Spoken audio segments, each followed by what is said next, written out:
It's Polly from Chronically Spicy, and I am here because not only am I every doctor's least favorite patient, I'm also the worst possible dinner guest ever.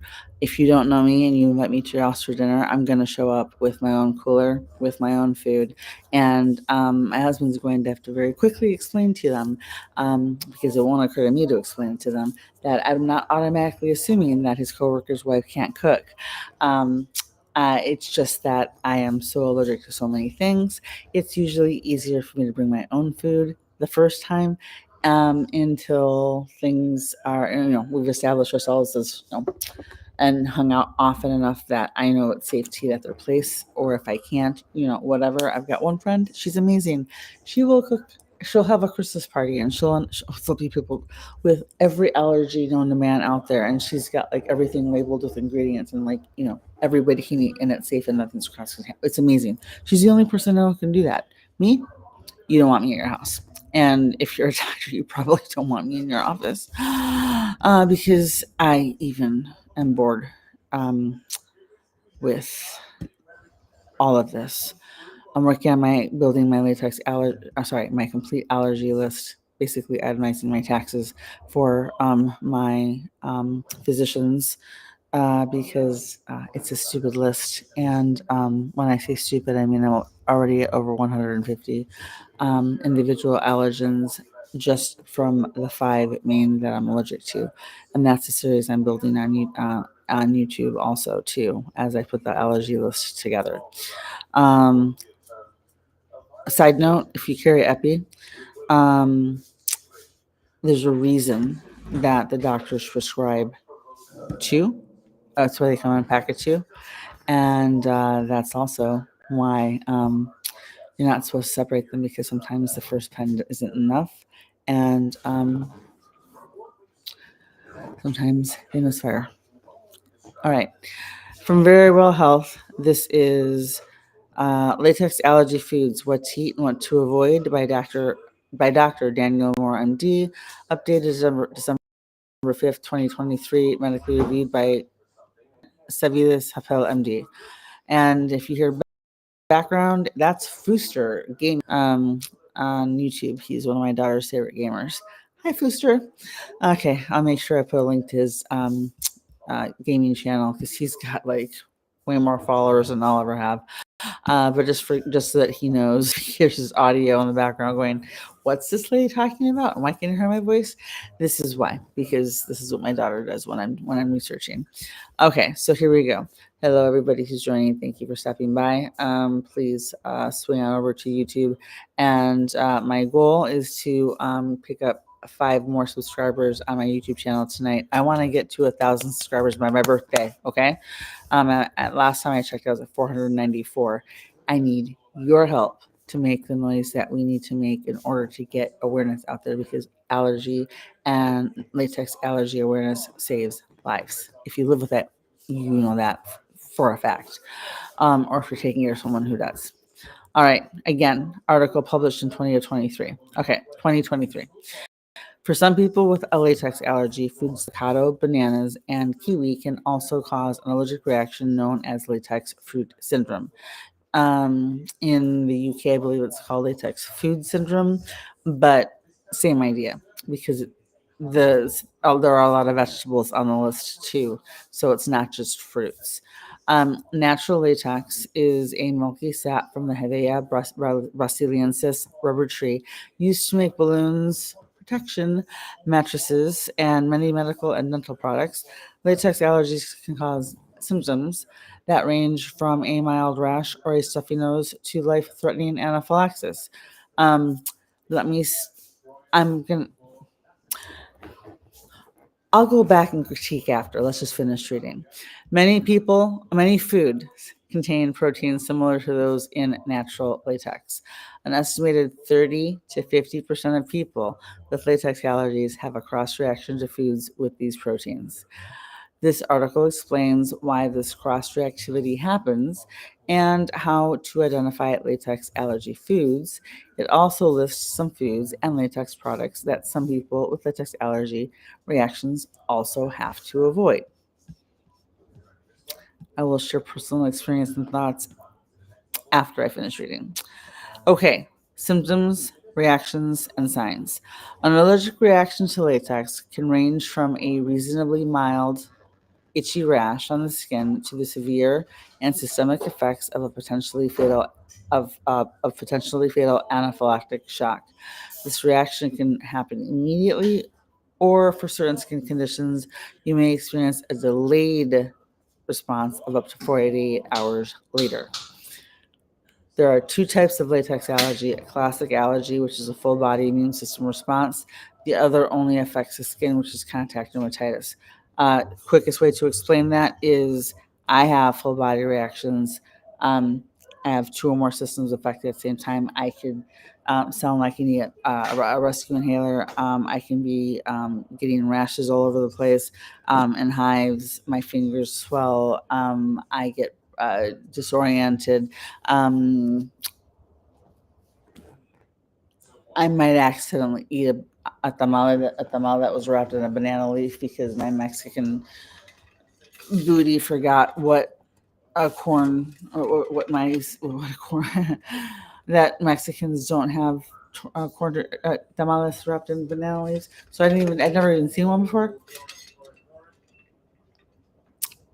2 bites, and I woke up the next morning with literal pinholes for airways. So yeah, good times. That's me. I have full body. I care happy for that. Contact dermatitis. I actually saw a surgeon. I don't remember his username. I don't remember where he practices. I don't remember his actual name. I just remember seeing it and going, "What the actual hell?" Because this guy took off his gloves.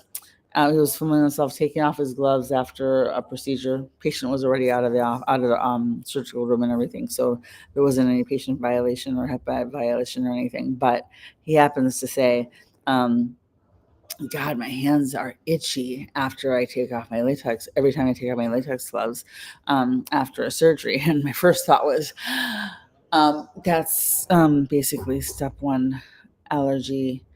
That's the first step for latex allergy, because contact dermatitis can turn into full body anaphylaxis or latex allergy." Hi, because latex allergy can be progressive for 30 to 50% of people, right? Which means that either our allergy can progress in severity, meaning first reaction might have just been a rash. Second reaction, you're in the back of the wee woo van, and they're rushing you to the emergency room because you're about to go into anaphylactic shock. Like, it can happen that fast, and it doesn't have to be the same food trigger. It just has to share proteins with latex. So this is why I always ask people: are your shoes latex allergy safe? Are you making sure that the feminine menstrual products that you're using are latex allergy safe? Do you possibly react to your socks, to your underwear? Can you wear spandex? Are you allergic to coconut? Are you allergic to banana? Are you allergic to avocado? If you're allergic to the top four, I know people who've been diagnosed with latex allergy based just on that. I know one person who was diagnosed with latex allergy just based on a single reaction to a Band-Aid. And I know another one who was diagnosed with latex allergy. Keep tapping the screen. I'm only at 17. And I want to see 1,000. Please, please, please, please, please. And I know another one who was diagnosed after one reaction to protection while we were in college. And you know what her doctor told her? This blows my freaking mind. That she needed to avoid gluten as much as possible because she didn't have celiac disease. Thank you, Susan. She doesn't have celiac disease, but gluten is also a latex allergy cross. Okay, yeah, I'm allergic to gluten. My husband and daughter have celiac disease. Check that out. All right. Every single one of my allergies, I'm pretty sure every single one of them can be tied back to latex in some way, shape, or form. All right. All right. So anyway, when a doctor or anyone who wears latex gloves, because we're talking about the contact dermatitis, and their hands are itchy and a little bit rashy, they might not have like a full system body a full body system reaction yet. They're not sensitized to that point yet, and may never become sensitized to that point. They might be lucky and stay where they are, but because latex traps, the moist your hand, you're wearing a plastic, stretchy glove, your hands get all, yeah, sweaty inside long surgery. The powder from the cornstarch that's, keeping the latex gloves from sticking to each other in the box. You peel off the glove, you look like you have a rash. That's contact dermatitis. And people can get that from a variety of things. But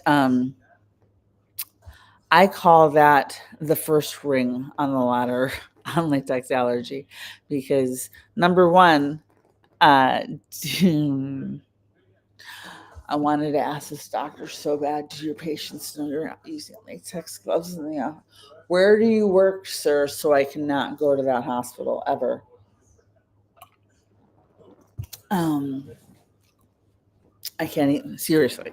The amount the amount of times I've had to educate medical providers in emergency rooms, um, that latex allergy can also mean coconut allergy, and that I might be allergic to an antibiotic that they're trying to prescribe for me, um, even if it doesn't say coconut oil on the box, y'all.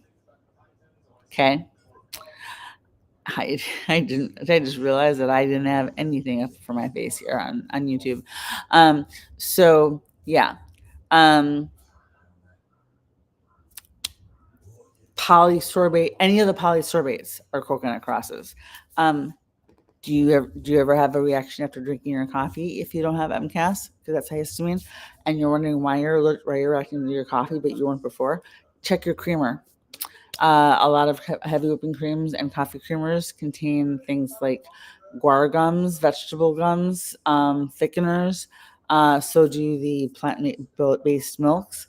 And they also contain things like polysorbates. Those are all latex. Those are all coconut crosses, and coconut is a latex allergy cross. So watch for that. Oh, and by the way, the inside of the carton that like heavy whipping cream is sold in, might also contain coconut in the protective sealant to keep the liquid from coming out of the cracks, or whatever seals up all the holes on the inside, so that your milk stays, or your creamer stays where it's supposed to. But by the way, yeah, coconut allergy, huh? um yeah. All right. So there we go. All right. Back to VeryWell Health. Where are we at here? Here we go. Let me find this again. All right. So this article is going to explain why this cross reactivity to foods from latex, and how to identify latex allergy foods, and we'll list some of the things that you need to avoid, because this is not an all-inclusive list. Okay. Latex allergy reaction signs and symptoms. An allergic reaction, if you want to see what I'm reading, come on over to YouTube and you can follow along. And please comment, like, share, subscribe. An allergic reaction to latex can range from a reasonably mild itchy rash on the skin to the severe and systemic effects of a potentially fatal anaphylactic shock. I sincerely appreciate the fact that they actually know the difference between anaphylactic shock and anaphylaxis, because a lot of people confuse the two. Anaphylaxis is two or more body systems affected at once. Anaphylactic shock means your blood pressure is already dropping to dangerous levels, and your airways affected. And at that point, you're racing against the clock, and hopefully you are already in the back of a wee woo van, and are being stabilized by the EMTs to keep you alive, so that you can be treated and hopefully walk out, happy and healthy after everything's said and done. So, yeah, two or more body systems. It doesn't matter if you're sneezing and projectile vomiting. It doesn't matter if you're developing welts, and you have cramps so severe that you're trying to figure out if your appendix is like trying to burst out of your stomach, tachycardia, impending doom, panic attack feeling, and brain fog. Uh, all of those are two or more systems. That's anaphylaxis. So if you have any of those conditions, hey Tristan, so if you have multi-system reactions, that's anaphylaxis, medically defined, and you need to talk. Hey Tristan, and you need to talk to your doctor, because I'm not giving medical advice. I'm just sharing what I know and my personal experience. But I would suggest that you do some research on anaphylaxis, the medical definition, the fact that it's two or more systems involved, and ask your doctor what they think about you getting an EpiPen prescription, and make sure you go over with them how often, when you need to Epi, and what your protocol is after you Epi. Not every patient with, like me, with chronic anaphylaxis, I don't have to go to the hospital every time I Epi. Otherwise, I would be going every single day. Oh my God, Tristan, I'm so sorry. One of my TikTok friends lost his mom on Monday. I'm so sorry. I lost my father 16 years ago, and 17 years ago. 16 and a half. He died when Eliana was 6 months old. I was 6 weeks shy of turning 30. He had to go in for open heart surgery, which was planned to have his valves replaced because he had rheumatic fever as a child when he lived in Mexico. Until he was 11, and it ruined his heart. The first set of valves lasted him like a good 30 years, and he had to get them replaced, and his body just couldn't take it. Um, and he only regained consciousness, I think, 2 times in the 2 weeks that he was in the hospital before he passed. And I still have his phone number on my phone. I've never deleted it. And he's the reason that I started celebrating Day of the Dead, Dia de los Muertos, and why I keep my sugar skulls out all the time, because it was a way for me to cope with the grief so that I could learn to twist or turn the automatic crying machine into a happy way to remember him. So I'm sending you all my love, and I am so very sorry that you lost your mother. Maybe my dad's walking around upstairs and introducing her to all the, friends he's made up there. I hope she likes Miller Lite and bowling, because that's what he's going to start off with. Yeah. Sending you my love. All right. Of course, Tristan. And please never apologize for if you or any of my other followers, mutuals, friends, subscribers, if you're ever having a bad chronic illness flare, if you have major stresses going on in your life, if you, like Tristan, lose lose someone you love, don't apologize for not, for being distant. My brain shut down for 4 years after my father died, because I based my entire identity around him. And by that, I mean, I was never my age. I was I was 20 years younger than my dad, 19 years younger than my mother, and I was as old as their marriage, ever since I can remember. So I never ever, like, if you asked me how old I was and I was 27, my brain didn't say 27. My brain, I would say out loud 27, but my brain always first did. Dad's 47 minus 20 is 27. Mom and dad got married on September 12th of 2000 of 1977. I'm 27. That's how. So I understand. I totally understand. All right, let's get back to the latex reactions and symptoms. So I'll reread this portion here. Reactions, signs, symptoms. Allergic reaction to latex can range from reasonably mild to rash to severe and systemic effects of a potentially fatal anaphylactic shock reaction. The reaction can happen immediately, and or for certain skin reactions, you may experience a delayed response of up to 48 hours. That happens with me with ethylenediamine dihydrochloride, which I'm working on building a library on that on my YouTube channel. And by the way, it's also used as a stabilizer in natural rubber latex, and that's what makes me allergic to latex. Just so you know. Um, I also don't believe that the medication, everything says it's only a contact allergic dermatitis. I don't believe that, because I have had multiple instances where I have been diagnosed, or sorry, prescribed medications that contain ethylenediamine dihydrochloride, including hydroxyzine and a few others. Um, if it was contact dermatitis only, that means that I shouldn't have had a reaction from ingesting that.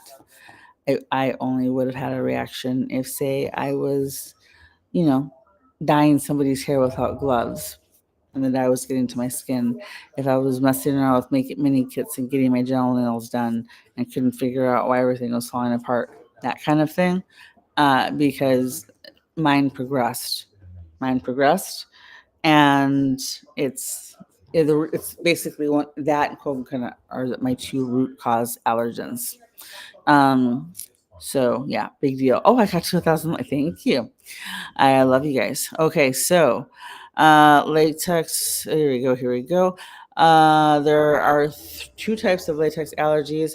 The classic allergy is a full body immune system, right? And the other one is skin contact. Classic latex allergy is an immunoglobulin E, IgE mediated response triggered by proteins in natural latex. That's what I've got. An IgE mediated response can be life threatening and occurs when latex touches skin or mucous membranes or particles are inhaled. And by the way, airborne anaphylaxis is real. A single person allergic to latex, a person allergic to latex can quite literally have a reaction because they've walked into someone's home who thought that all they had to do was put their poinsettia plant in the closet or the attic or out in the garage, an hour or two before you come over, and they know that you react to poinsettias. And they can go into anaphylactic shock. I have a friend who is a nurse with latex allergy and MCAS, and she is so severely cross-reactive to melons that when she walked into a room for one of her patients, their roommate had just finished eating some type of melon, probably cantaloupe. 5 minutes before she walked in, she was wearing a hazmat suit, you guys. Okay. She dropped like a ton of bricks. And luckily, the ER was directly across the hall, and she's still with us today. That's why she carries 4 EpiPens all the time. That's why I carry 4 EpiPens all the time. And yeah, I can walk into a grocery store, and if I see poinsettia plants, I run right the hell out. This is also why I don't ask for flowers for any holidays, and my husband doesn't buy them for me, because any floral shop that also sells and displays latex balloons, there's going to be latex glitter in the air that settles on the flower, and if the flower itself isn't a latex allergy cross or trigger, you've got the latex glitter from on high from the balloons. Oh, and yeah, latex doesn't just travel on or attach itself to cornstarch particles, which is what makes it airborne. It can also attach itself to dust. I had an allergic reaction sitting outside of a restaurant on my birthday last year in Georgia while reading on the deck of a seafood restaurant. because we avoided going inside because I saw latex. I saw poinsettia plants contain latex in the actual leaf of the flower or the plant. And it didn't occur to me that apparently I was more reactive than I thought because I could just make out red on one of the big giant flower planters on the street, right from where we were sitting. My skin started getting hard. My face started swelling. I have a slight filter on, right? And yeah, this is crazy. Hey, Tristan, give me 1 second. Let me finish reading this one, okay? And then you can. I'd love to have you chime in. Almost done. A classic latex allergy. All right, all right, all right. Okay, so classic latex allergy symptoms include urticaria, hives, itching, or flushing. Um, Note: this is just my personal take. Uh, I don't experience itching from hives. I experience pain and pressure, and I think that needs to be addressed and explained. If you need to get a patient advocate when you go talk when you see your doctor, because if you suspect an allergy like this, because I was always using the wrong words because I didn't know I don't itch, I hurt. Like it feels like pressure that will not. I feel like a volcano is getting ready to erupt from my thumb. It hurts like hell. Other symptoms include tightness in the throat, could be itchy tongue, could be tingling lips, wheezing, or coughing. My daughter has the type of asthma, allergic asthma that makes her cough. She's never wheezed a day in her life, but she barks like a seal when she gets super coffee, super messed up from environmental triggers. Okay, tightness in the throat, right? Um, in some cases, a life-threatening reaction called anaphylaxis can occur. This doctor, we're going to have to talk. I'll send them a message because this part is not accurate. According to this article, it says in some cases, a life-threatening reaction called anaphylaxis can occur. This causes severe difficulty in breathing and a drop in blood pressure, shock. Um, Anaphylaxis is two or more body systems affected at once. Any two does not have to include airway, does not have to include drop in blood pressure.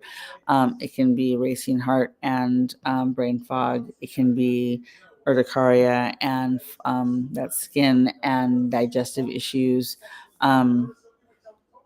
Any two. Once you bypass, I've had up to 4 symptoms affected at once, and my blood pressure and my airway have been fine. Once you get to your blood pressure dropping to dangerous levels and you get to the point where you have severe difficulty breathing, I sincerely hope you're already in the back of an ambulance or already at the ER. What do you think, Tristan? Yeah. Yeah. Yeah.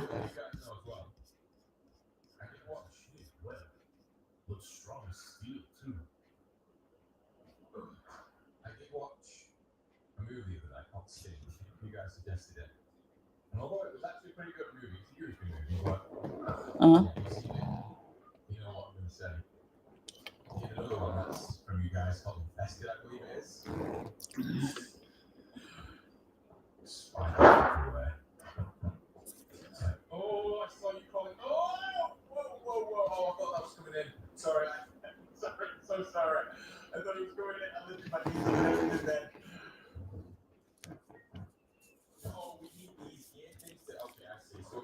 Oh no.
Mhm.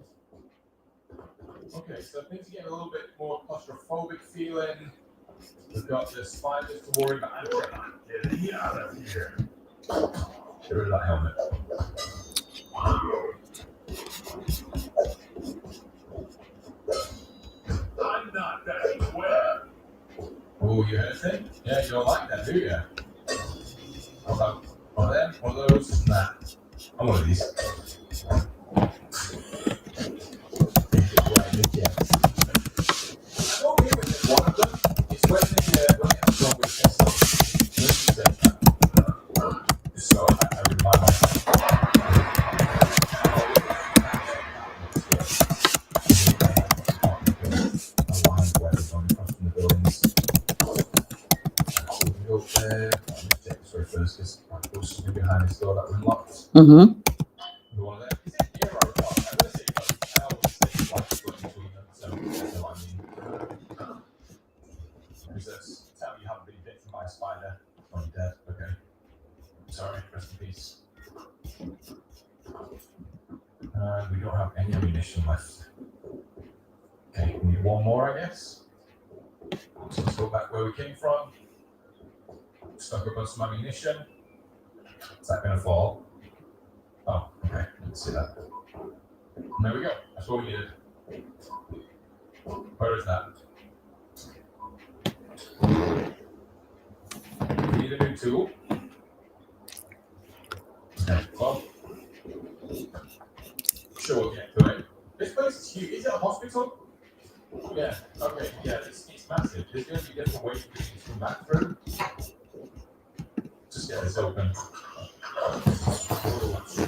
Mhm.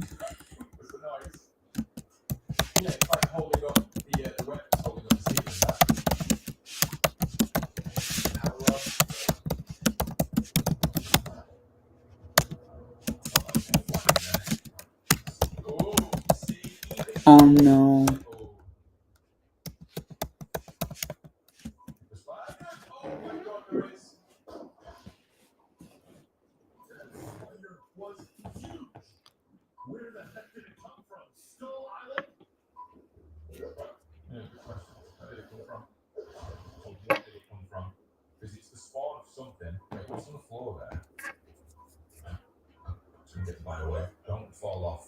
Mhm.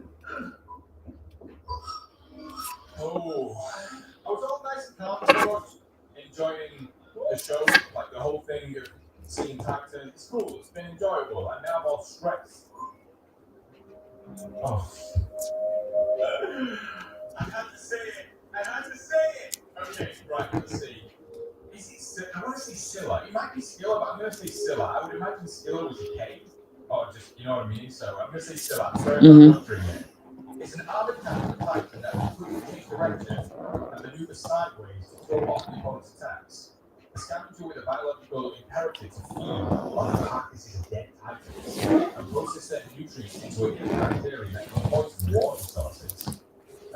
Mhm.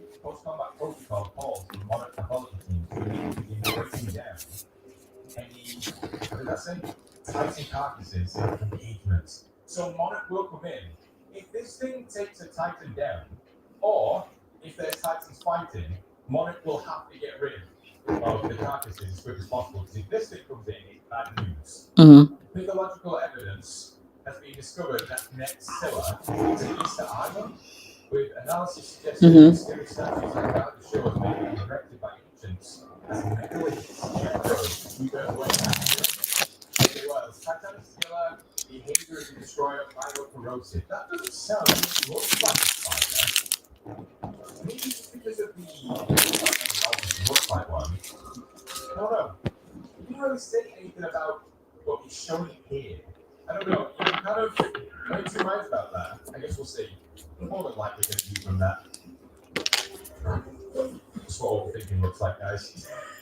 Oh my god.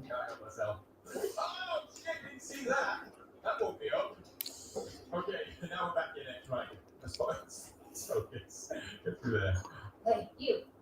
30/17 blood pressure. Holy crap. Pick it up.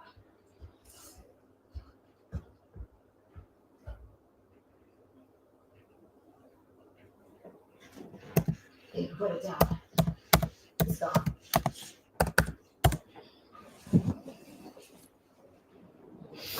I'm sorry. Thanks for your help, but it's time for you to evacuate. I can say the same to you. Yeah. A monarch search and rescue. We don't evacuate.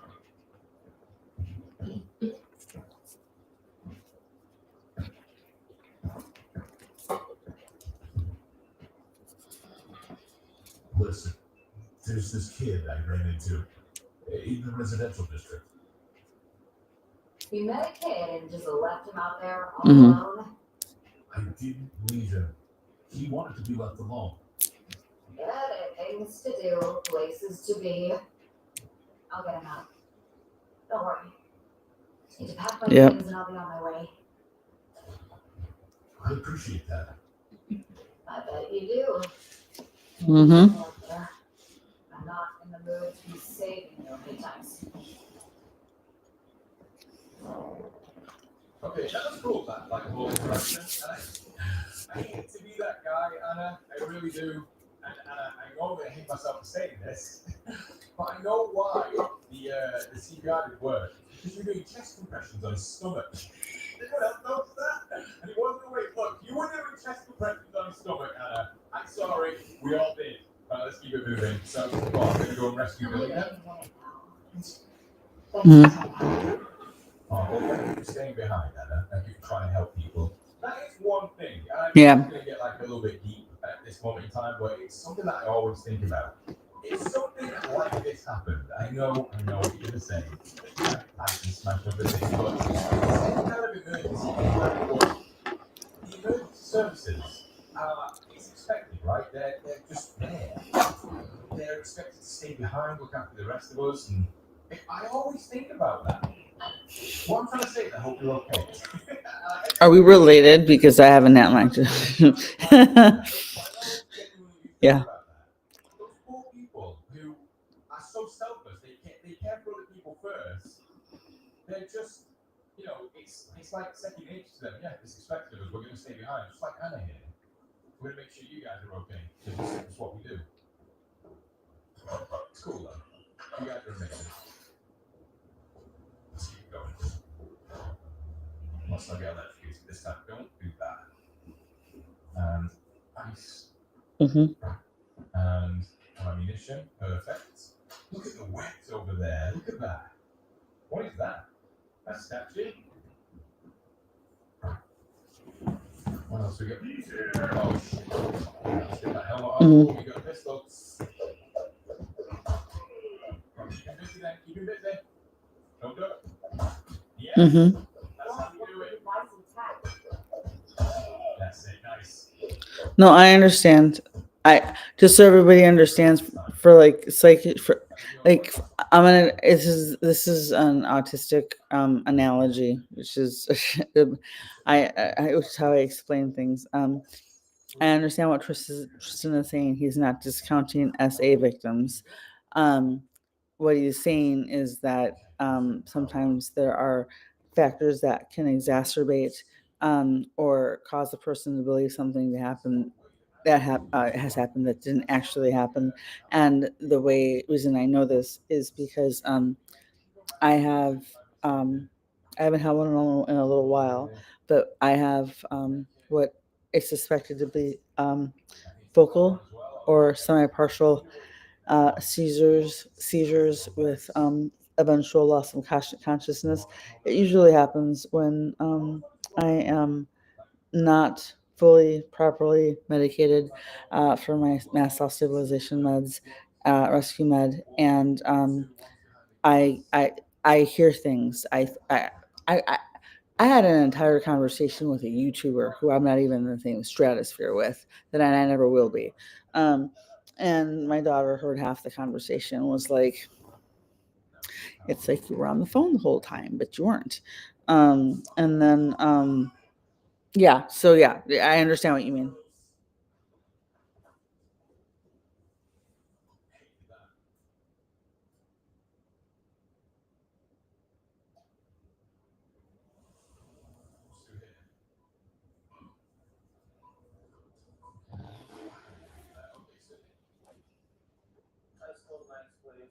Was this guy's day for a nice hard? I don't know. Was it?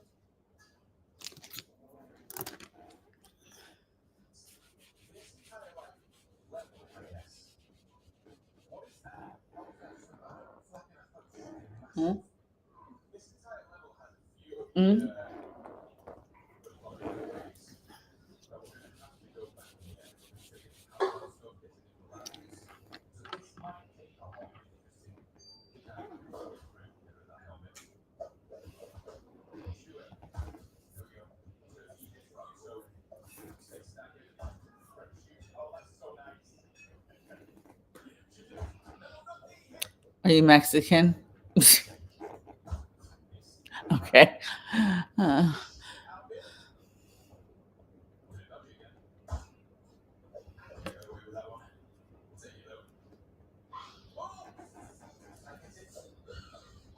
yes. I thought I was going to say something. So we're going to get the power up for that. Oh, I see that one there. We can get that. Yes. Oh, that's great. Spider-Man. Mm-hmm.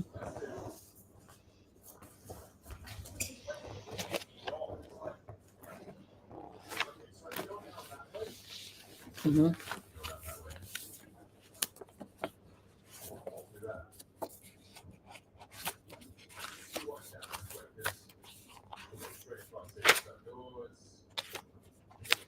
Mm-hmm.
Mm-hmm.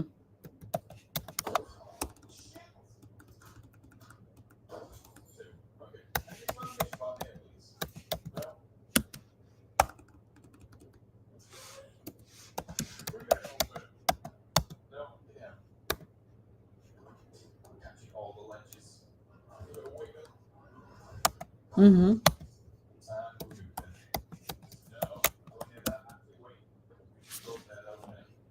Mm-hmm.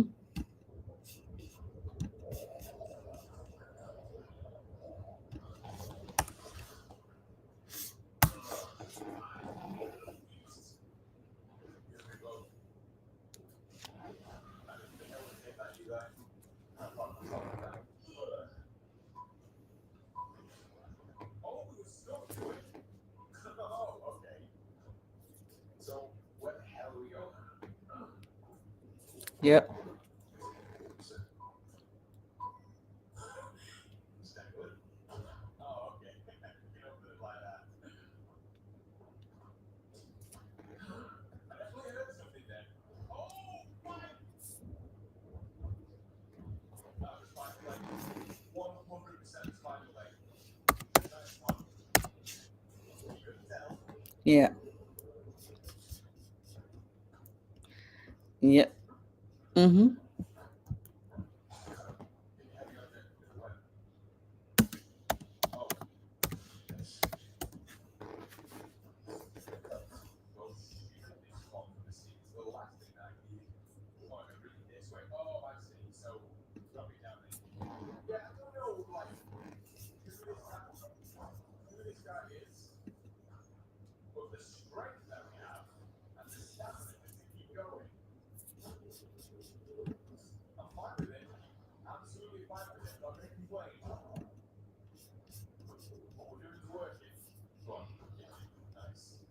We can't go any further because it's got like a little stop thing here.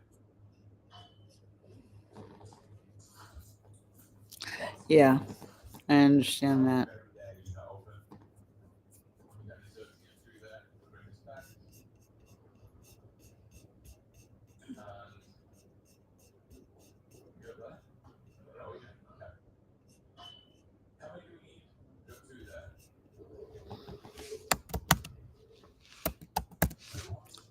I understand completely. I mean, I'm not a nurse, but I understand. Yeah.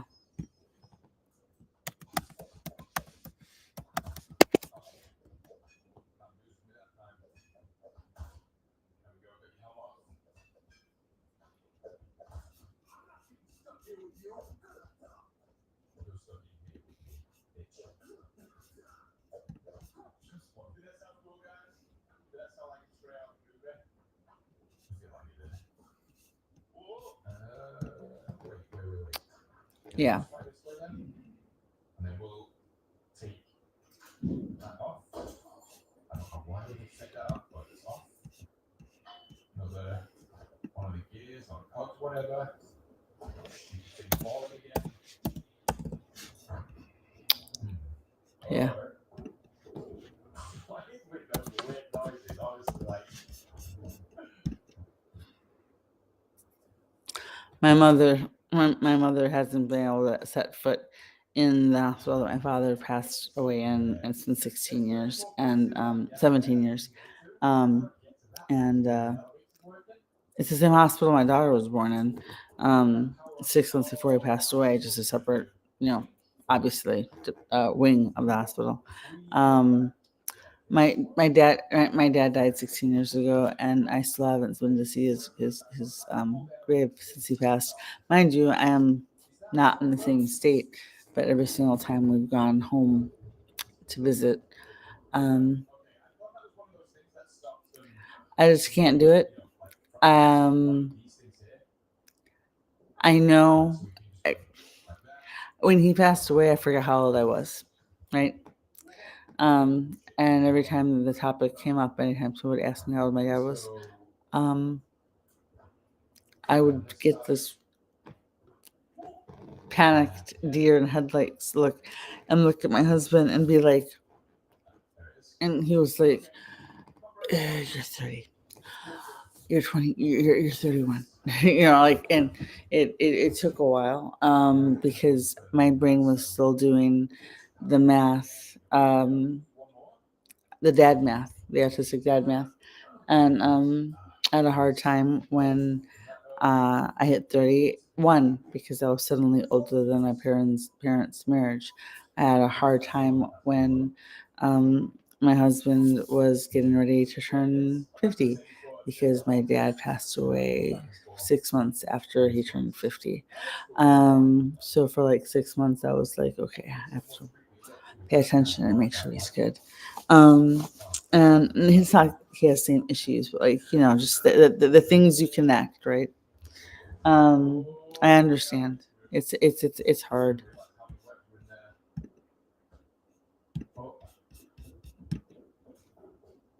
then, so what? Is it going to be the elevator then? Yeah, that's what the power was. So that's going to take us. Oh, I need to run into that. That's going to take us up. So if we go like that. Oh, and then we use this. Okay, I see. So we can, no. Mm. Yeah, it's not her. Oh, we thought that Oh, was wow. got one round left. High right rooftops. We're gonna see what's done all of this. You don't want to. Here we go. 11. Creep the elevator door. Oh, look at all that in the back there. Oh no, look at that. Is that somebody just. You might be snapped down. Okay, we really need somebody to jump on here to get up there. So we're gonna go up. Wait, can we go through those doors? Oh yeah, we can. Speak that. Wait. Is it? Yeah, it's gonna go that way because we can't go there because of the pipe. What's all this stink? This poison. Oh, Mm. oh,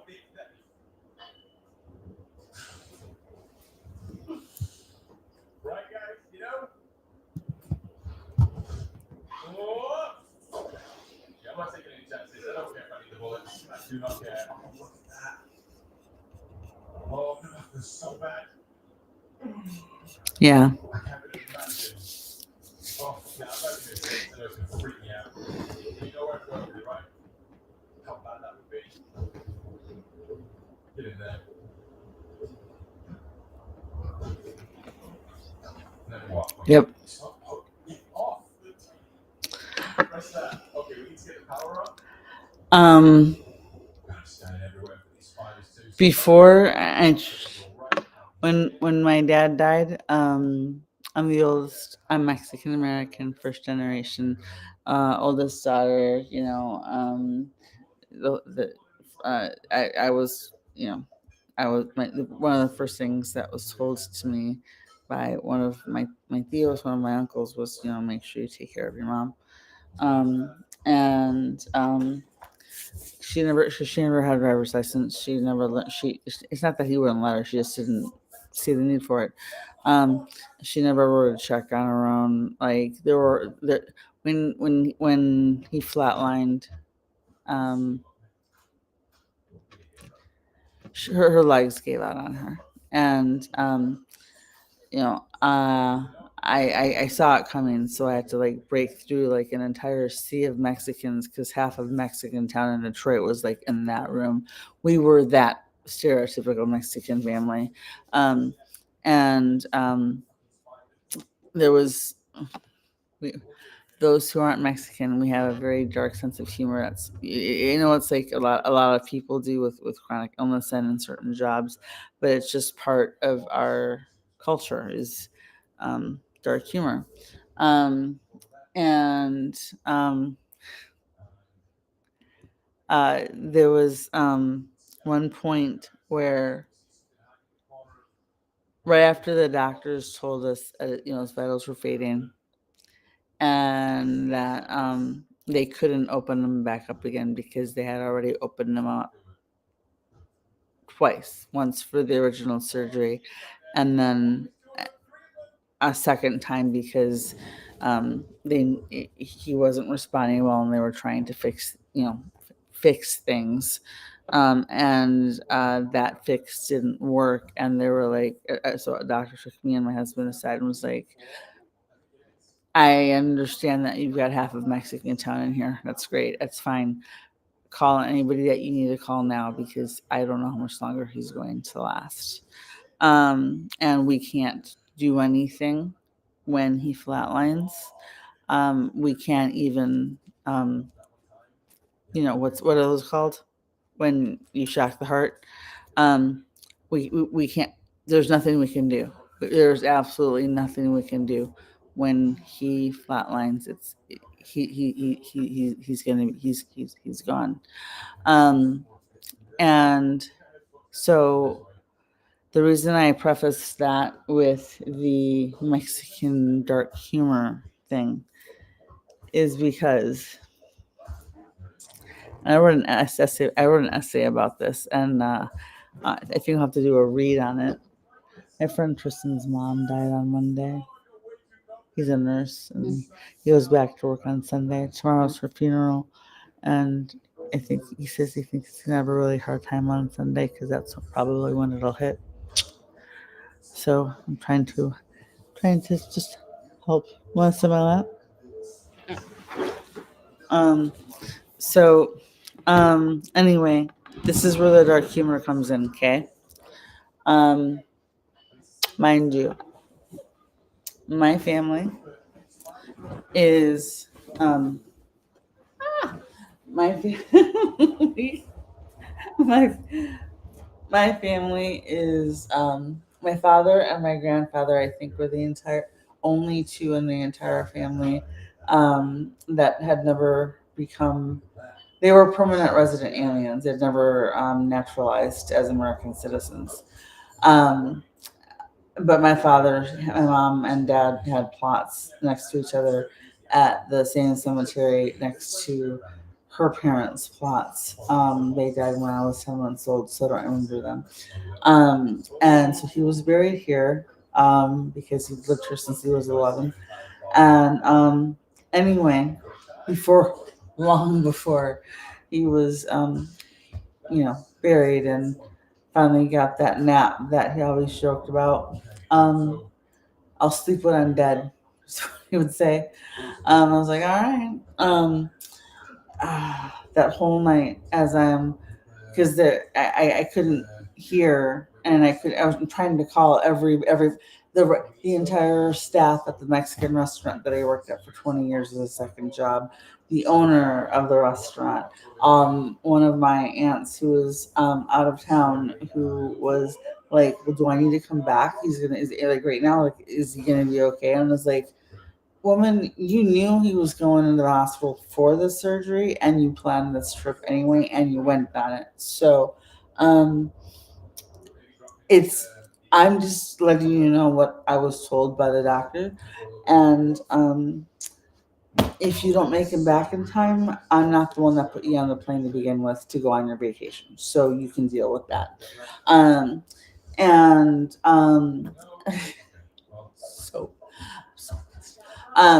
but the part where it gets funny, I'm never not gonna laugh at this. Oh, I know what the story is. Yes. Okay. I am never not gonna laugh at this. Okay. Now, mind you, I'm 5'6".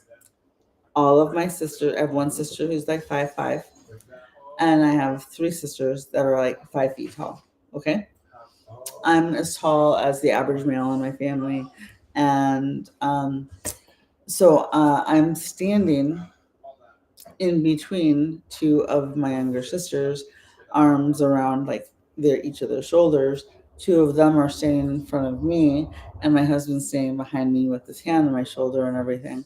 And right after the doctors made the announcement that, basically, like, we're like, we can't, be prepared, call everybody, because it's going to be a matter of hours. I can't tell you how long, because he's a fighter. Many people would have let go long before, but he's trying. In a sense, he was like, he's trying to save, but his body's just it can't do it. And so I'm like walking in and out to like try and get or have uninterrupted like Spanglish novelas in the background as everybody's like having conversations and like wailing and keening and just all the grief, right? Like I walk back into the room after calling another one of my dad's old friends that worked with him at one of the Mexican restaurants that he used to work at for a second job. Man worked 80-hour weeks for 20 years to support me, my mom, and my four sisters, and get us out of the hood in Detroit. And we were in the bad parts. So, um, and I have, it was just an amazing guy. And anyway, he's got three of his sisters around him. Okay, Tristan, and they are like trying to rally him back. Okay, there's one on each hand. They keep on like tapping his hand like Rene. His name was Ignacio Rene, Ignacio Rene, and everyone. Don't say that without the accent. I was just Don't do that to me. he went by Rene to everybody. Okay, because his father's name was also Ignacio. And by the way, random ADHD side note, Nacho is the nickname for Ignacio. So my grandfather, my Buddha belly grandfather's nickname was Nacho. Okay. Anyway, this is what's going on. Rene, you got so much to live for. You gotta stay. You got Pauline. And she, goes down the list of sisters. You've got, Eliana, and she goes down and goes down the list of all the grandkids. Because at that point there were like I four. keep forgetting I existed at that point. Yeah, exactly. I think you were at home with Nana and Papa were watching you that night. And you've got Dorothy to live for, and all these things. They're trying to like draw him back because like you could feel that he was at peace, and that I could tell. I just knew in my heart he knew that we were in good hands with the family that was still there, that my husband would help with my mom, because I guess he had taken my husband aside and said, look, I don't know if I'm coming home from the surgery. This is like a really big deal. He had to have all four of his valves replaced for the second time in his life.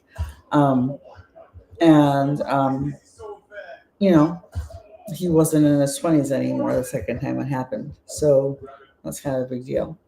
And anyway, you've got only you've got your daughters to live for. You've got Dorothy to live for. You've got grandkids to live for. And then I hear, everybody hears, one of my madrinas, one of my godmothers, one of my dad's sisters. She starts yelling out, and mind you, English is not the first language, so different things and different phrases don't necessarily carry the same weight or have the automatic same brain association. Especially when you think in a certain language. Like my dad always told me, he always thought in Spanish. That's why he couldn't teach me math, because he learned it different way, and we always end up like at each other's throats. My madrina, who is now in heaven with him, Madrina, I love you, because this was fucking hysterical. And now why this was hysterical. Okay.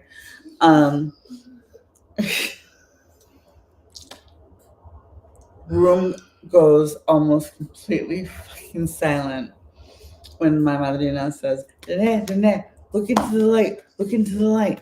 Rene, look at the light. And she's trying. Now, what does that make you think?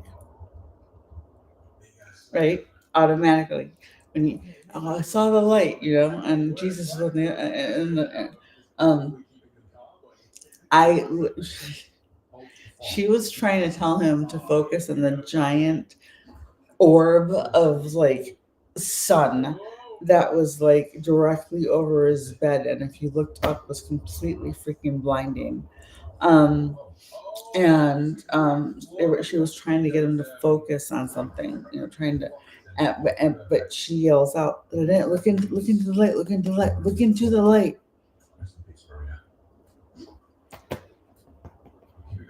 Not kidding you. I closed my eyes. Okay. Not because I was about to cry, but because I knew that even though my father would have been laughing his ass off if it had been anybody else in that bed but him, he would have been doing the same. And I instantly felt 5 pairs of eyes on me at the same time with my eyes closed. The sister I had on either side of my arm, either side that I was hugging onto, and the 2 sisters standing in front of me who were kind of hugging onto each other. And I was keeping a very close eye. I would, every now and then I'd open my eyes and look at my mom just to see how she was doing, so because I knew she was going to go down the second he flatlined, and I was going to have to catch her. And every single pair of eyes looking at me without saying a word was asking, can we laugh, or do we have to hold on to this one for a while? Is it too soon? And I couldn't look because I knew if I made eye contact with any one of them, and my husband knows my dark sense of humor too, right? His father's from Mexico. He was raised the same way. I instantly feel this on my shoulder from my husband, and he just is, and he keeps his eyes shut too. And I looked at my sisters and I was like,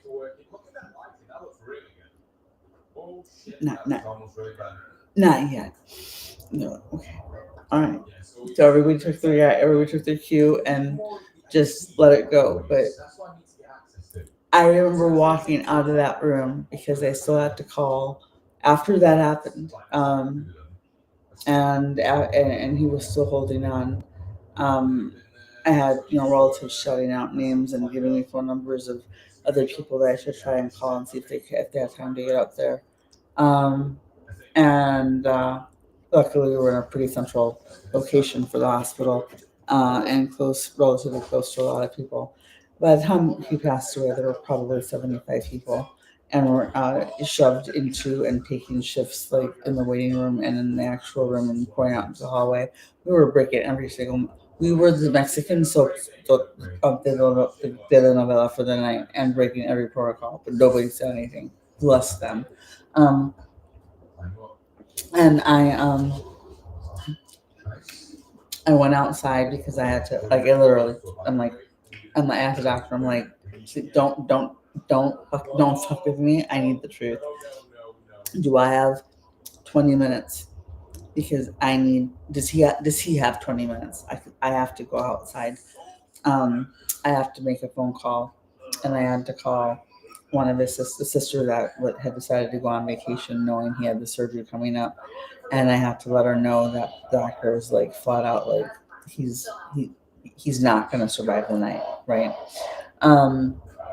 And I don't even remember where she went on vacation. But I'm I need to make a call, and I know it's going to get really, really ugly, and I don't need to be yelling and deflecting all this crap in front of everything, the entire family, especially my mom at the time. So the doctor looked at me, and he very confidently was like, I wouldn't tell you that you have the time to go outside if I didn't think you did.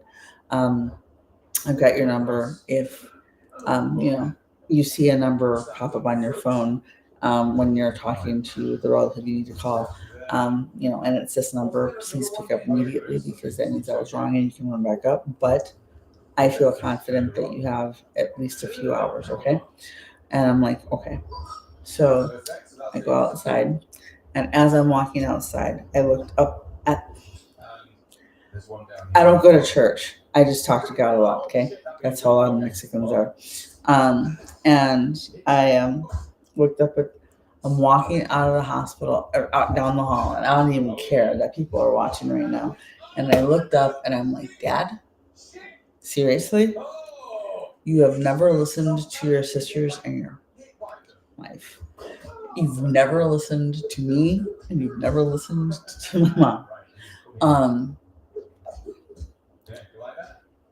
She didn't mean the light thing, okay? She was talking about the light on the ceiling. Get out of the tunnel because Jesus can wait, okay? You gotta just give it one more day and wait till midnight, okay? If you have to go, wait until 12:01. Please don't do it today. Please. And the only reason I was begging that is because it was the day after Thanksgiving, and my mother's birthday is, Thanksgiving is a floating holiday. It's always the third Thursday of that month. Sometimes her birthday falls on Thanksgiving. So this year, her birthday was the day after Thanksgiving. And we'd already had the entire waiting room taken over by like all of Mexican Town for 2 solid full weeks. And now we've got even more people showing up because they want to pay respects. It was like the funeral, it's before the funeral. And I just I just up at the sky. I'm like, Dad, please don't die on her birthday. Please do not die on her. Wait till 12:01 so at least the freaking date can be different, right? Please wait. But he was too weak, and it didn't work. My prayers, and it didn't change anything. But I found, and I don't know if this might be helpful for you, because I kind of had to find it by accident. But right after I came out of the basically 4-year brain fog of I forgot how old I was, because I was no longer my dad's age minus 20. I was just my age, and I had to redefine my entire identity because he was all of it was based around him, in like every aspect. It was so hard.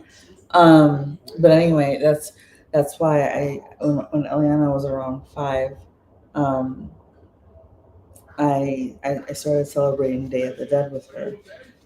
We never did it as a child, when I was growing up, but she had seen the picture of the last picture I have of my dad holding her when she was like 5.5 months old, and she was like, "Bueno," it's basically means like gramps or grandpa. It's a diminutive nickname, Mima, Papa, whatever, right? Because abuelo is the proper term, and we just use Guelo, Guelo, right, for that. And she was like, "What was holding me?" And she's showing me one of these baby book pictures I have for her. And I was like, "Yep." And then I realized I'm about to lose my shit because it's been 5 years, right? And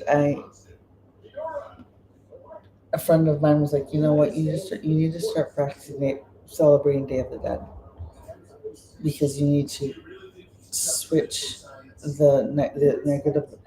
I've lost some association in your brain to I am celebrating his memory." And that's it might not happen immediately, but eventually it's going to bring you so much comfort that it's going to be mind-boggling. And so I went, my arm is this. Oh, sorry. Oh, okay. So that's what I did. I started painting those Day of the Dead skulls, and teaching her about it, and putting up little tiny ofrendas, the altars. I still have the very last beer can that he ever drank at my house. 2 weeks before we went into the hospital. It's in a box, and eventually it will go into the china cabinet, where it, will have absolutely no meaning whatsoever to whichever future archaeologist, finds it and digs it up from some, from our common division or house division, wherever we're living, when they're examining ancient history, 500 years from now. And then the weirdest thing happened. Yeah. Yeah. Yeah. Do you, just everybody, please send Tristan love and pray if you're the praying type. And I am hugging you with all of my heart and brain because I can empathize 100%, and I know that this is going to be so very, very hard. I'm going to give you one tip, okay? And this is going to sound stupid as hell, but it helped me. Of everybody, all the flowers that were brought to the hospital, right? It's not hospital, funeral home. We were told by the funeral director when we walked in, make sure you tell me or, when he pointed out a few of the employees, which flower arrangement or plant you want, right? And give me your first initial so that I can make sure that, you each get the one that you ask for, right? And because the rest are going to be, whatever's not taken is going to be donated to nursing homes for decoration and stuff, right? And I'm looking around and I don't like flowers because they die, okay?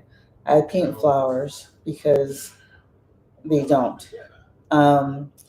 So I'm looking at all the different arrangements and I'm waiting and I'm waiting and I'm waiting because I'm like, I can't take home a bouquet of roses that's going to be dead in 2 weeks because I will be on the floor sobbing. I can't.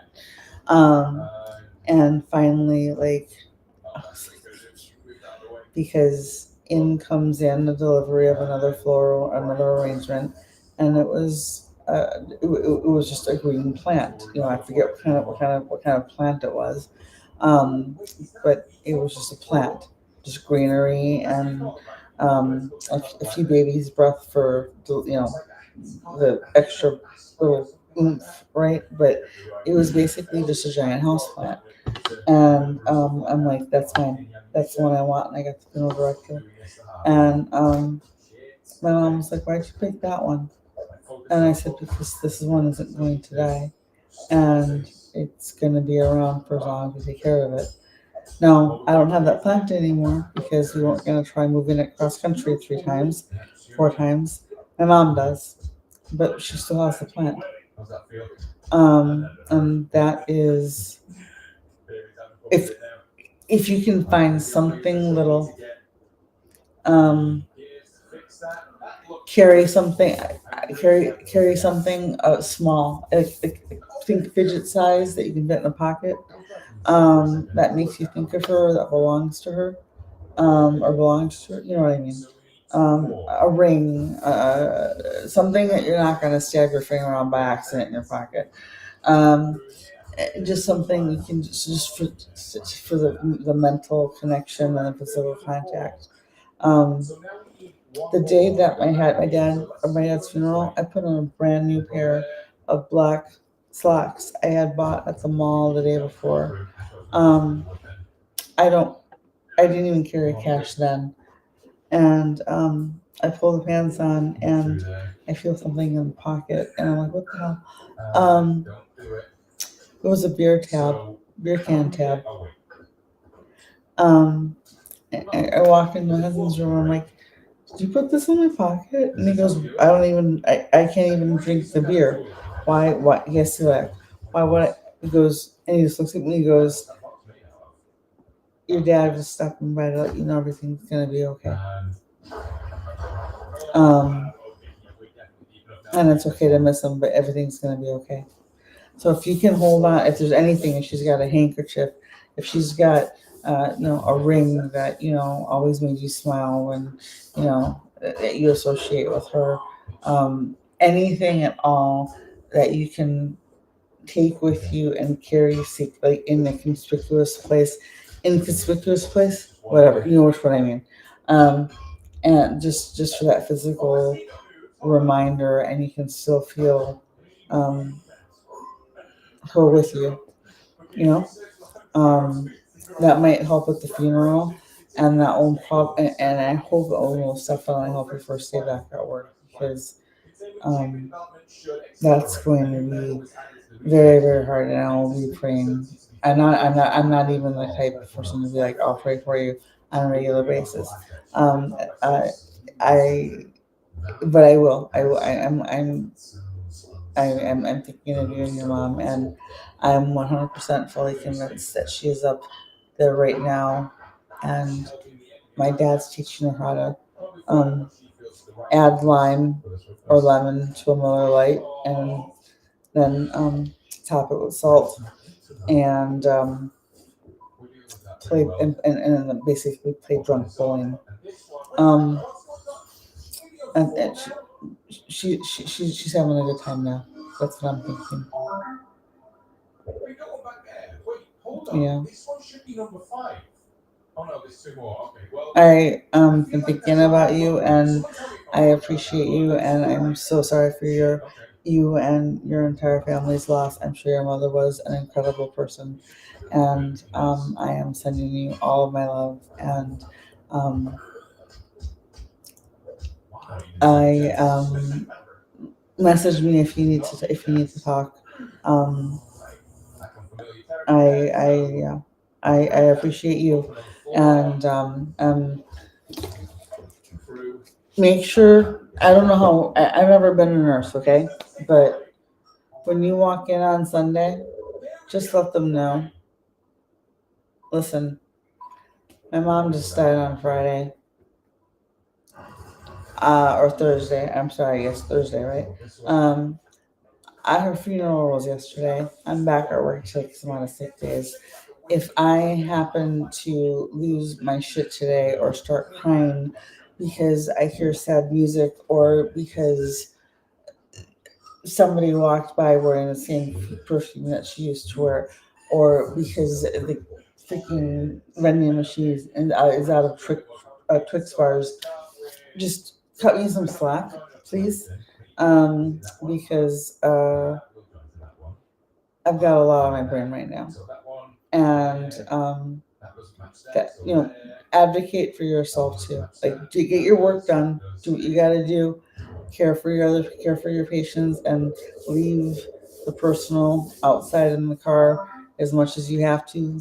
I learned that as a waitress. People don't come in to hear about how bad my day was. They come in to forget about how bad day they're how bad theirs was. Forget about how bad of a day they had. So my job was to make them have as good of no uninterrupted service. So do what you can. Do what you can.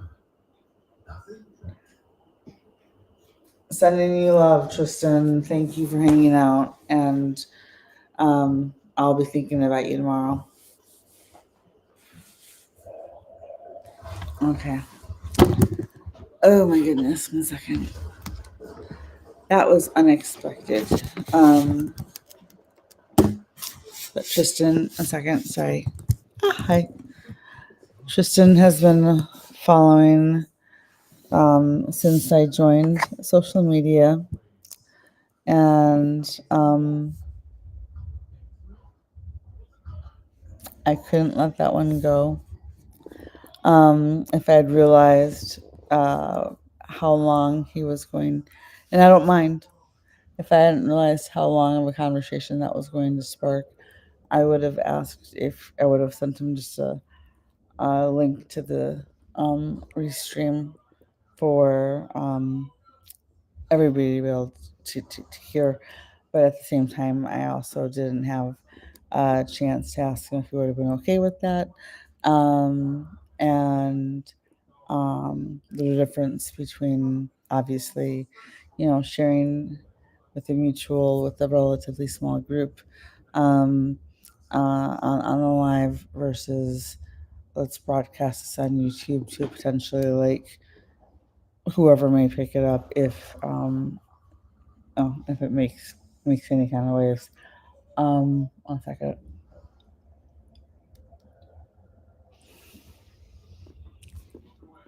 Okay. Mouth. Yeah, it's when cheeks are swollen. Mm.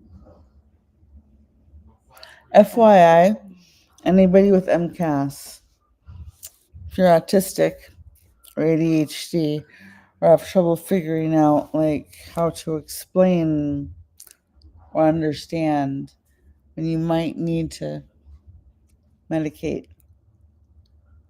If you normally don't bite the insides of your cheek just by accident, there's a very good chance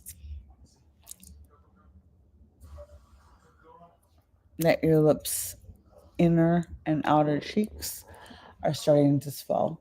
I have the double-edged sword privilege of having full lips naturally, so I can't tell when my lips are actually swelling, unless it's really bad. What normally happens, and this is with the filter, mind you, on TikTok. It doesn't look so pretty on YouTube. See this? And this, and this, and that crevice right there. Those aren't supposed to be there. I've lost 50 pounds, 55 pounds in the last 6 months on purpose because I'm trying to help reduce the amount of pressure on my connective, on my joints because of hypermobility and everything. And my face is more moon shaped now than it was 50 pounds ago. 1 second, I have to grab this. Watch your face. My elbow's not supposed to go that way. Okay, it's fine.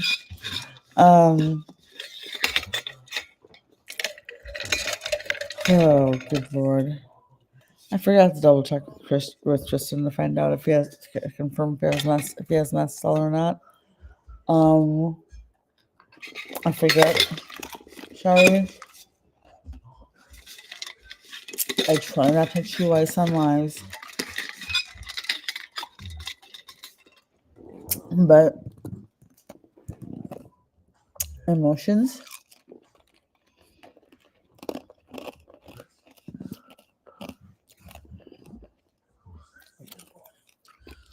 hormones, her fault. Hey, Mm-hmm. why is it my fault? How dare you? And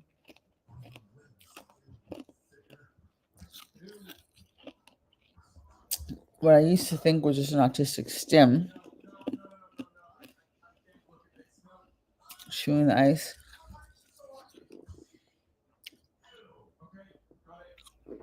I realized was actually my way of trying to trigger or jumpstart my salivary glands back into action because every time we chew a food or a food like substance, gum being one of them, you're chewing and you're triggering the brain to gut like pathway. And I used to joke, my body is waiting for the food that I'm chewing that's never gonna come down because it's a mother freaking piece of gum. Number one, if you have latex allergy, we probably shouldn't be doing that. Number two, I didn't know that I was a kid. And number two, fuck number two, I forgot it. Anyway, Yeah, so I'll be doing a second read of that article on YouTube later, uninterrupted. I don't mind Tristan having come by and unloaded because I can't even imagine having to show up back at work the day after losing my dad. I couldn't remember how old I was for the first 4 years after I passed away, for crying out loud. And I had major guilt the first time I forgot his birthday. Probably 6 years ago.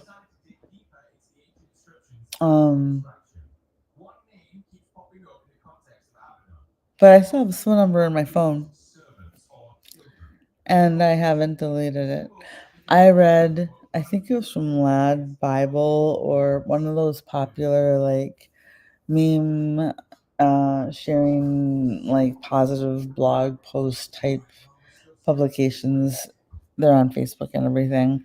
But there was a story that I read, I can't remember how long ago. A woman whose father had passed away X number of years ago had never deleted his phone number. But instead of just keeping his phone number,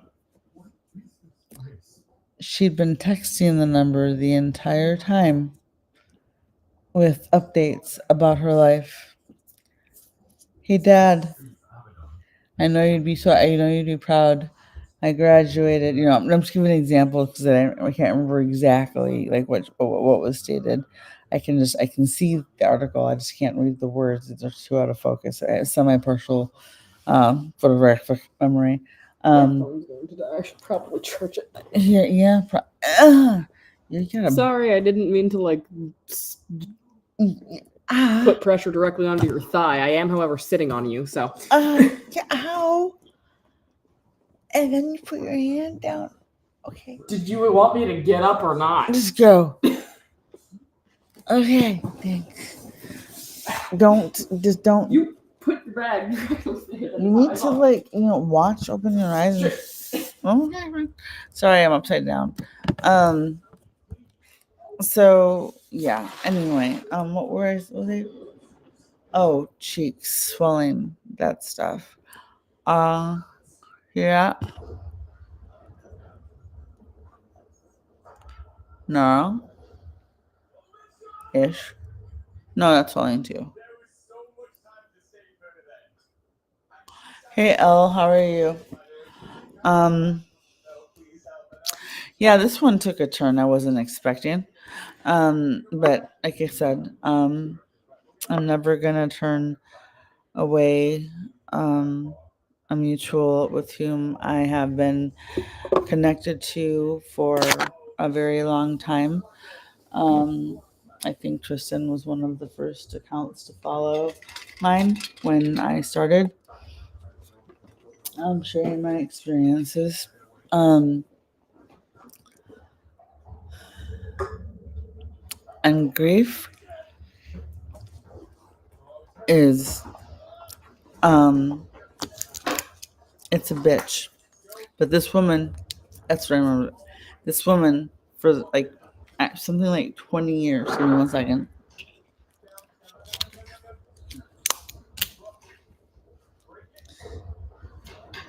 Is it better? Let's see. Can you hear me? I hope so. But for something like 20 years, she was texting her dad. Okay. One of these is even plugged into your thing, because 1 minute. that's the one you Yeah. grabbed. Yeah. This one's, What? there's two for Yeah, okay. Anyway, yeah, she was just texting on major life updates. Like, hey, got married to, it's just, so and so. My fiance proposed today. I know you'd be proud. He's a good guy, that kind of thing. Hey, got married today. We danced to the same dance that you and mom danced to for your wedding, or just I'm making up examples, but she sent updates, like through like graduating with whatever degree she graduated with, and all these things, right? I forget how far she went with her collegiate career. And one day out of the blue, she gets a reply from whoever had inherited her father's phone number. And yep, yeah.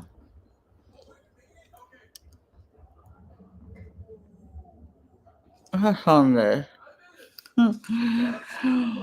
um One day out of the blue, she gets a message, and the message was, I don't know who you are,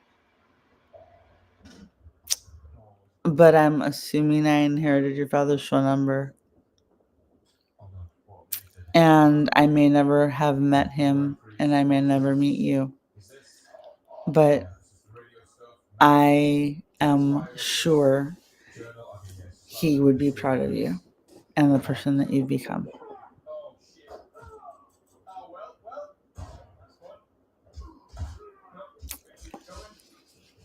And that one hit hard because my brain logically knew that my father's phone number was going to be picked up by somebody else, and within minutes, right? Maybe a little longer than that, but you know what I mean. So I never texted. But I wish I had. That made me story. That story made me wish I had freaking lips.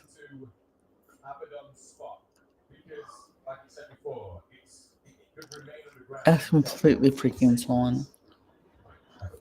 Let me explain something. All right.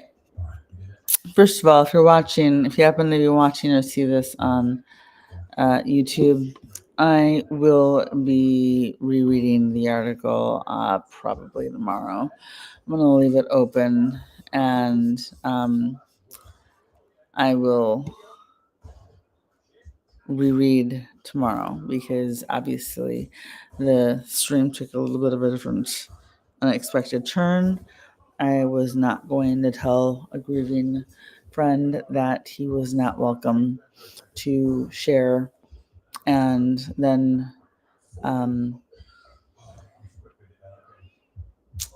overshare on my own in an effort to empathize with him, because that's one of the ways autistic people communicate. Oh, you had this experience. I had a similar experience. Now we shall bond. I am not saying that Tristan's autistic. I've never bothered asking. I'm just saying that I tend to attract people who are. Whether or not he is, I don't care. I also attract emotional support humans who are neurotypical. I've got 2 of them. So whatever category he fits in, apparently I am on the same wavelength for the people he connects himself to. And I wasn't gonna say no.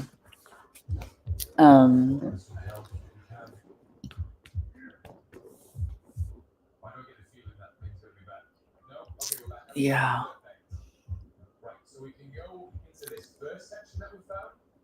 Yep. Damn. How's everybody doing tonight?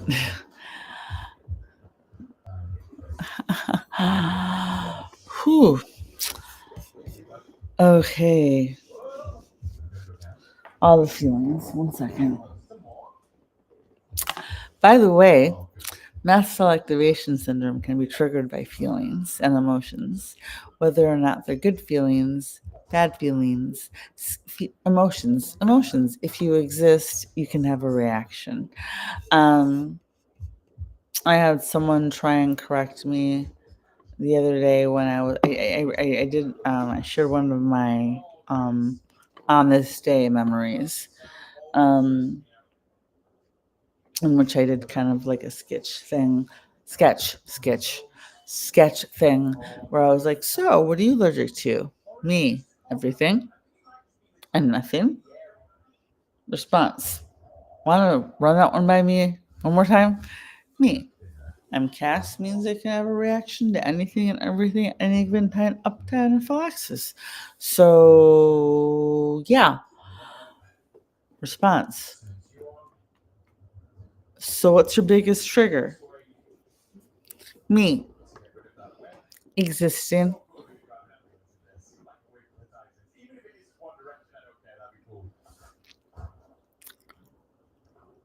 Allergic to our emotions. Bingo. Now, I'm also highly sensitive right now because copy paste over here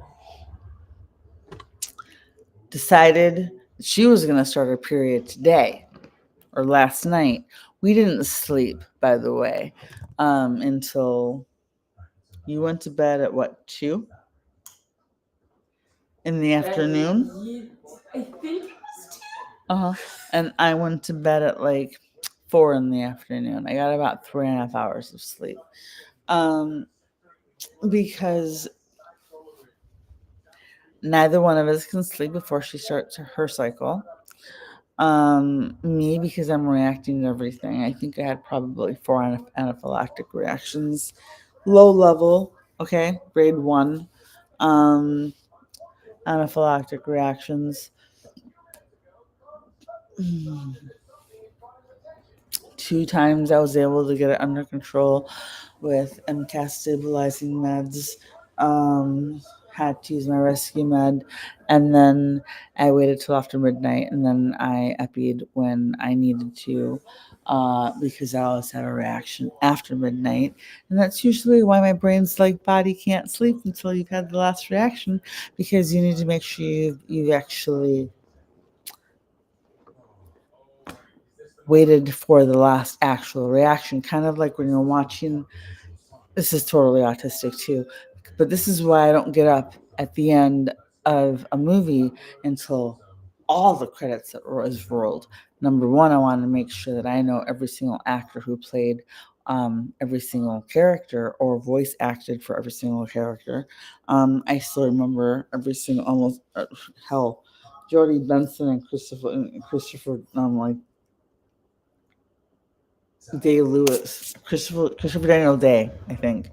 Um, Hell, I might be actually wrong on that one, but he was on a sitcom that I watched at the time.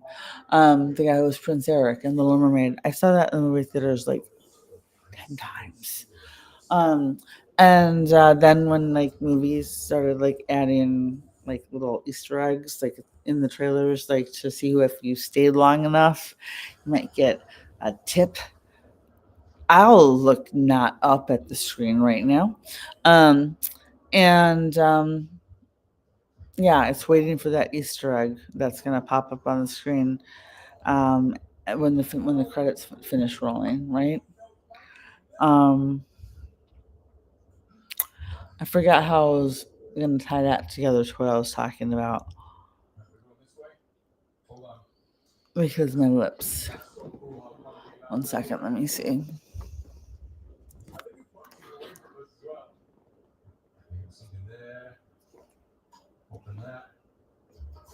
I've lost 55 pounds. Compare my face right now to last year around the same time. Sometimes my face looks bigger now than it did then. Um, like moon face. Like I know moon face is like typical for people with lupus, and people who are on like corticosteroids, like long term for other autoimmune conditions. I'm supposed to go on corticosteroids because I have Behçet's disease, which can cause everything from strokes, aneurysms, seizures, slurring, mental confusion, um, ulcers and ulcers.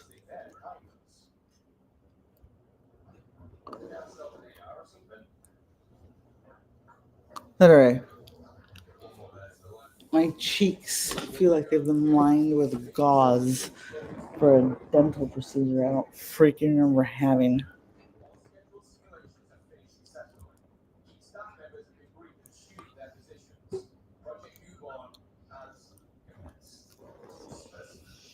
And I didn't know until I gotta brush your hair tomorrow. But I didn't know until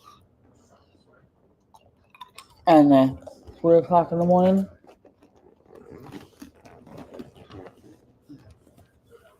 that she had started her cycle. And then I was like, oh,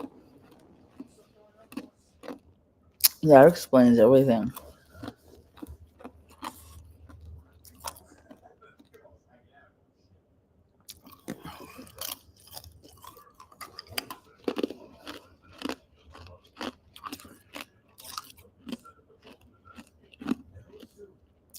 All right.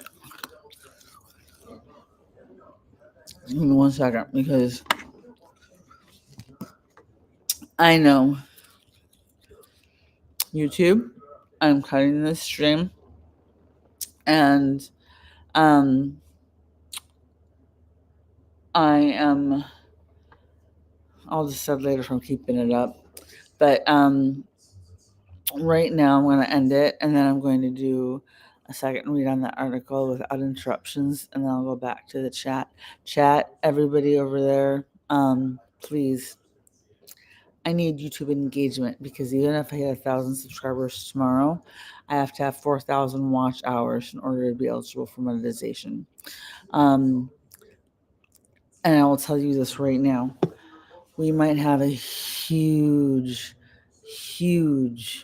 water cooler community that shares information, knowledge, and personal experience with each other within the chronic illness community and from certain doctors that we follow on chronic illness TikTok. But there's a very small number of people who are doing the same thing on TikTok. And it's few and far between. And normally, we're the butts of the jokes when, a story comes up about so and so being caught faking or proven to be faking, or when moms and conditions that cause them to hurt their children for publicity. You know what I mean, and attention. Things just get crazy. 1 second. Ugh. According to the Mayo Clinic, I know I'm jumping all over the place right now, but I'm like ADHD AF right now. I'm going to end this stream, YouTube. I'm going to come back and I'm going to read without interruptions the article that I was going to read as soon as I take my medication. And then I'll come back and hang out for a few minutes on YouTube or on TikTok. Please tap the screen if you'd like to see me hang out for a few more minutes. If you can get me to 25 or 2.5K, I'll stay for another 20 minutes. And if anybody wants to drop a flower or a heart or a piece of corn, I tend to pick ironic gifts for gift goals because dark humor. The only way I'm going to get a piece of corn is if it's on TikTok. The only way I'm going to get a donut is if it's on TikTok. The only way I'm going to get you know, green tea as if it's a TikTok gift, that kind of thing. And I usually explain I'm not looking at the number below it on how much it costs. I am looking at how this fuck. I'm trying to medicate. It hurts like hell.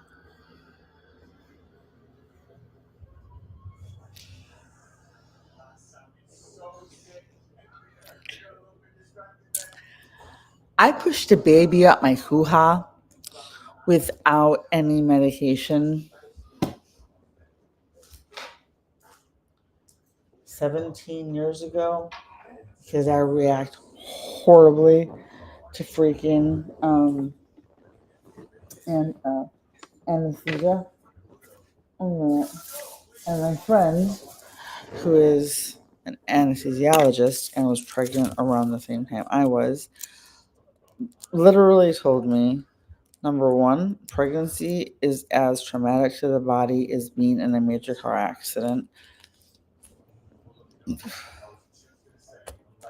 Number two, no, I would not recommend if I were you. And mind you, this is a woman who had to be on bed rest for like 5 months of her pregnancy, with the bed tilted slightly back because she only has half a uterus, and the baby was literally like gonna fall out. I'm not kidding. Like she literally had to almost like be hung upside down to keep things where they needed to be so the baby could have, a healthy chance at survival, and made it through the pregnancy and everything was great. But she had to do this for three of her pregnancies, and then they adopted their last child because she's always wanted to adopt a child. So when she tells me, yeah, you don't want to do this with any kind of anesthesia. She's like, how'd you react when you got your wisdom teeth pulled? You had them pulled, right? And I was like, yep. When I was 15, doctor was like, I've never seen a 15-year-old having all four wisdom teeth impacted because their mouth is too small. Hi, Ehlers-Danlos syndrome. How you doing? You've been around here like a lot longer than I realized. And my 5 foot tall grandfather, 5 feet tall, looked like a little Mexican Buddha. Had to, and I'm not kidding, half drag, half carry my 5'6" out of the recovery room and into the waiting car. Basically letting him pass out. Fuck.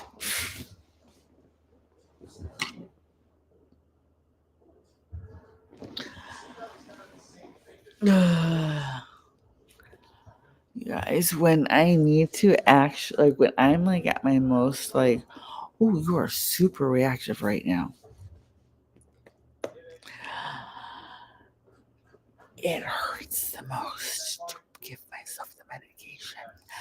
I have to give myself. And no, I can't get a central line. I can't get a port. I can't get a PIC line. Whatever things are called. I don't know all the terminologies. But one time, one of my providers was like, "Well, mother of chinga tu vision."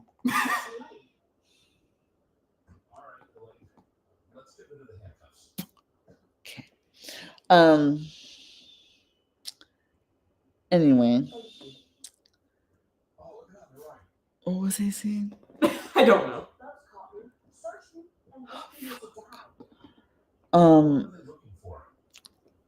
Ah.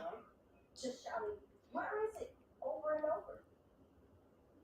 That hurts like hell. Oh right, I gave birth without any pain meds, but I also had pitocin for emergency induction, and okay, and apparently I was perfectly fine until I was dilated to a 7. Like 7, I was fine. I was fine at 7. Okay, like I was like rocking back and forth on it. Sorry. Um, Rocking back and forth on the yoga ball. Took a roll. Yeah, I felt I was having a bad period. Okay. Um, the nurses were looking at me in complete shock and horror as they're seeing like my contractions like on the screen and checking me for how dilated I am and looking at me like hanging out like, yeah, can I ask an emotion and a chocolate bar? Right, like they didn't get it. And I was like, no, this is a regular period, you guys. That's what this is. Then I hit 8.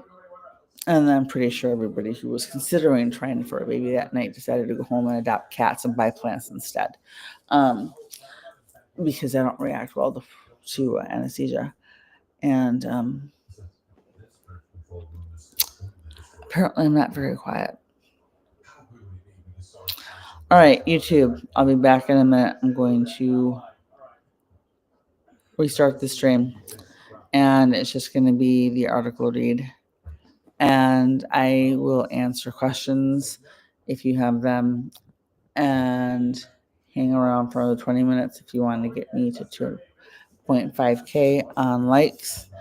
If anybody wants to drop another gift or anybody wants to ask any questions or join me on YouTube, let me know.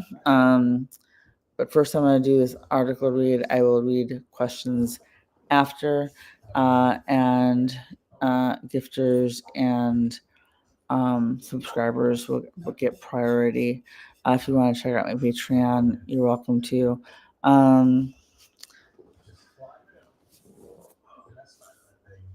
One second, I'm fidgeting because I'm just fidgeting. Anyway, I'll be right back. Okay, thanks. Bye.